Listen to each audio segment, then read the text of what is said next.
Just stop writing. Stop writing. Just write it. Writing Just write. Just write anything. And writing. And writing. Kalau ada yang bilang belajar nulis itu gampang, jangan percaya. Bohong tuh. Karena nulis itu kan keterampilan ya. Dan kita tahu di dunia fana ini tuh nggak ada keterampilan yang bisa dikuasain secara instan. Aku nanya teman-teman editor misalnya di Malaka udah berapa lama belajar ngedit, ya 5 tahun, 6 tahun gitu. Gitu juga dengan nulis gitu. Nggak bisa kita ikut workshop sekali, terus langsung terampil menguasai seluruh kemampuannya.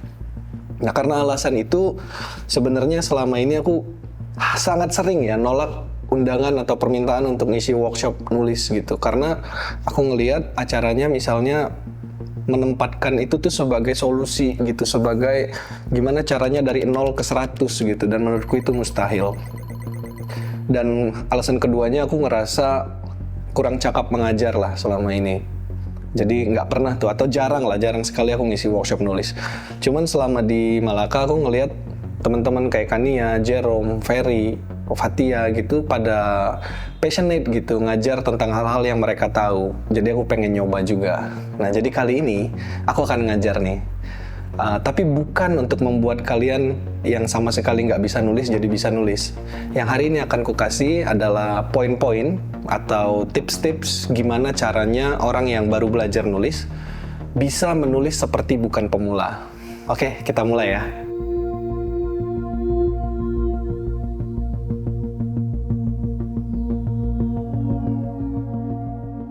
Jadi ada 4 poin yang mau aku kasih hari ini. Yang pertama struktur, yang kedua kalimat pertama, yang ketiga insight, dan yang keempat humor. Nah, aku mau bahas satu persatu.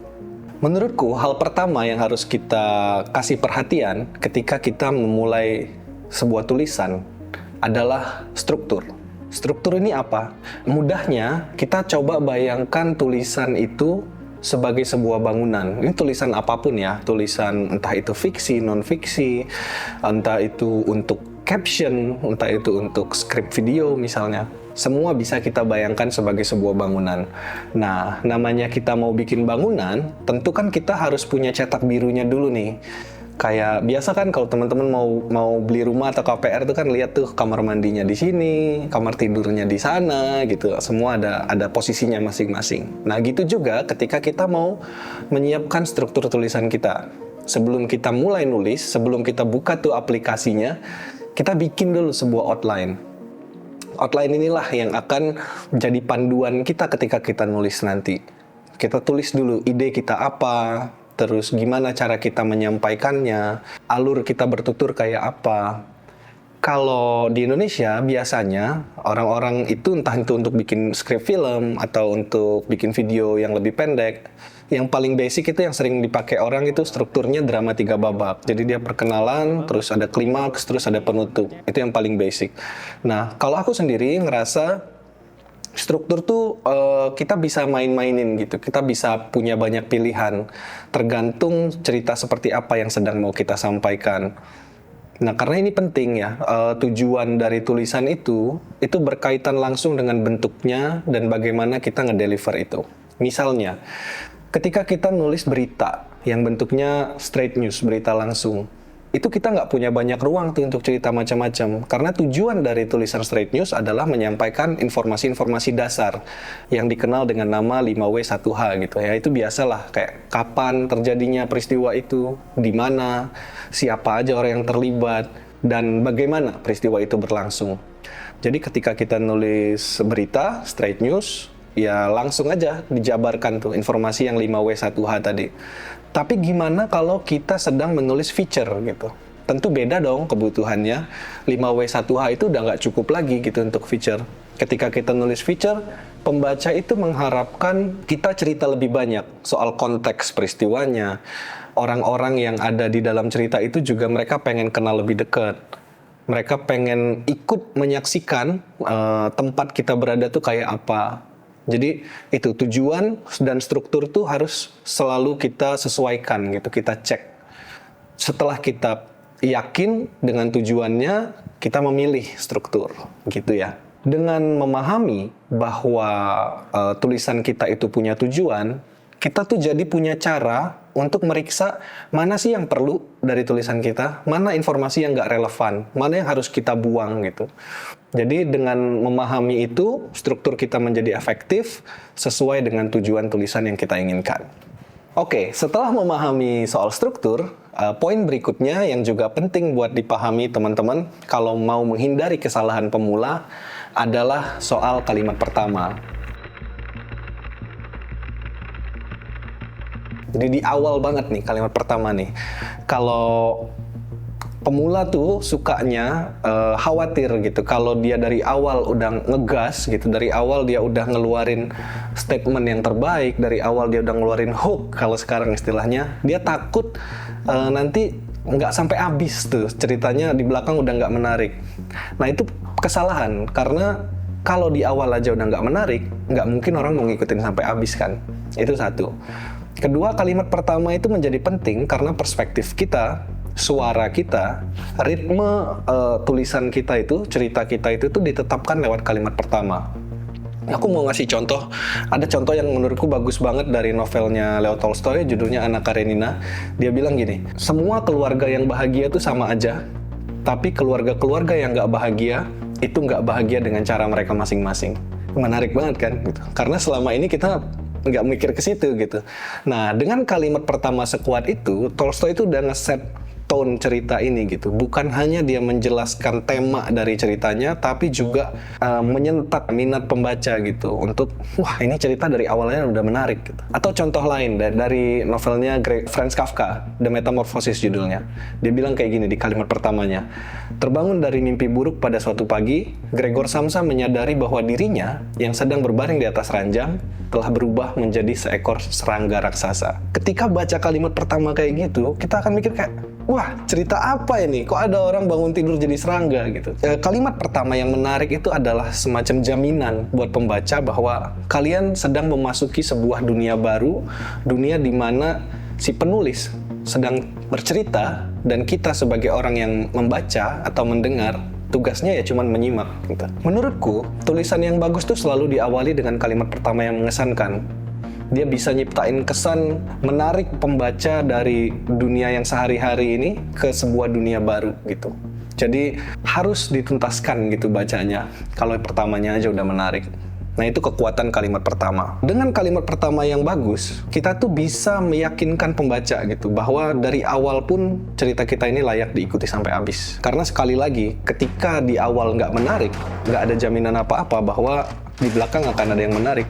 Baru baca 2-3 kalimat mungkin orang udah berhenti gitu karena nggak ada yang menarik minat dia gitu. Tapi kalau di awal menarik, kita bisa ngasih jaminan, kita bisa ngasih janji bahwa kalau kamu baca sampai selesai masih banyak loh yang kayak gini. Oke, setelah memahami struktur dan juga pentingnya kalimat pertama, poin berikutnya yang menurutku penting buat teman-teman pahami kalau mau belajar menulis adalah soal insight.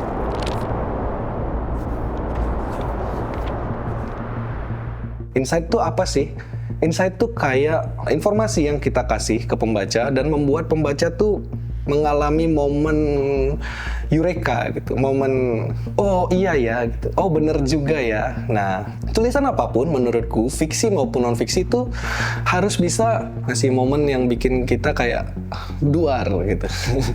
Dan salah satu cara paling mudah untuk menciptakan kesan ini tuh ngasih mengejutkan dengan cara yang tidak biasa, dengan cara yang nggak dipikirkan orang. Ini bentuknya bisa macam-macam, bisa lewat data, lewat teori, lewat anekdot, lewat statement biasa gitu. Karena daya tarik tulisan tuh salah satunya ada di situ. Kalau dia insightful, dia bikin orang ngerasa dia dapat sesuatu dari membaca tulisan kita gitu. Dan untuk sampai ke tahap itu, kita tuh perlu berpikir gimana caranya ngedeliver pesan kita. Jadi walaupun pesan kita mungkin biasa-biasa aja, tapi kita bisa ngedeliver itu sebagai sesuatu yang insightful, orang akan merasa itu menarik. Karena gagasan yang kompleks tuh nggak ada artinya kalau nggak bisa disampaikan dengan baik, kalau nggak nyampe ke orang gitu.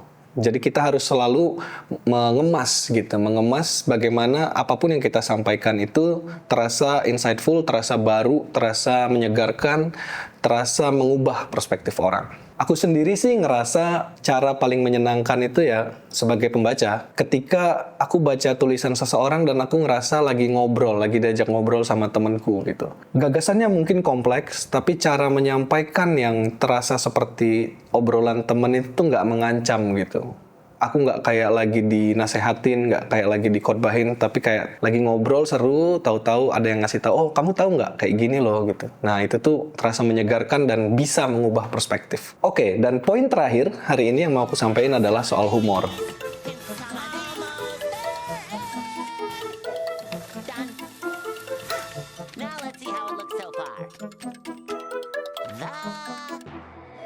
Nah mungkin kalian bertanya-tanya gitu ya, kan nggak semua tulisan perlu ada humornya gitu, nggak semua cerita itu lucu. Menurutku, apapun jenis tulisannya, bahkan tragedi yang paling menyedihkan sekalipun, itu bisa menarik manfaat dari humor. Sebagai apa ya, humor itu fungsi terbesarnya yang pertama itu ngasih jeda.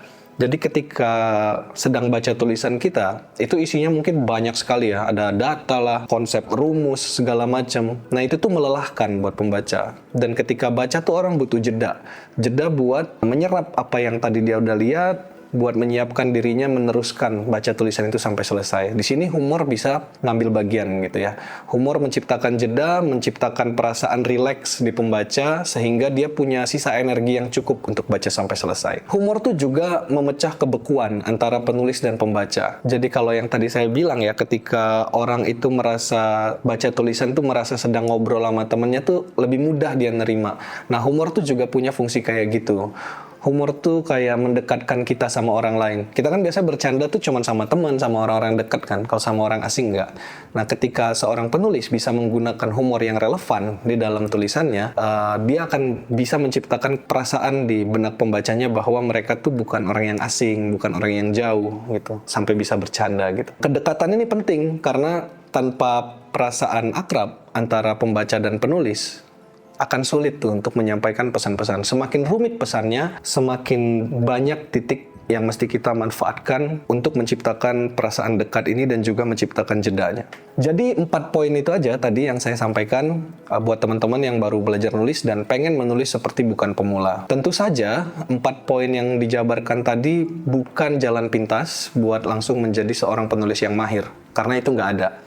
Yang ada hanyalah trik dan tips gitu ya yang bisa teman-teman pakai sembari teman-teman memperdalam dan memperbanyak pelajaran untuk menguasai skill ini. Tapi tips dan trik tadi sebetulnya bisa langsung dipakai ketika misalnya teman-teman ada yang tahu-tahu harus disuruh ngerjain skrip video padahal nggak pernah belajar nulis, atau harus ngerjain copy di medsos gitu tapi nggak pernah belajar nulis.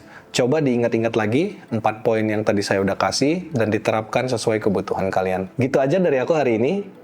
Dan aku mau ngingetin nanti ada kerjasama, kolaborasi, sesi Malaka Project di Idea Fest 2024. Di situ akan ada Kania Cita, Ferry Irwandi, saya dan Agung Hapsah yang ngasih tahu berbagai hal lah. Kalau aku sendiri bagiannya tuh nanti soal matching, gimana caranya menyesuaikan antara skill dan opportunities di dunia kerja. Jadi buat teman-teman yang merasa konten ini bermanfaat, ngerasa aku cukup layak buat ngajar, jangan lupa daftar di sesi Malaka Project di Idea Fest 2024. Sampai ketemu.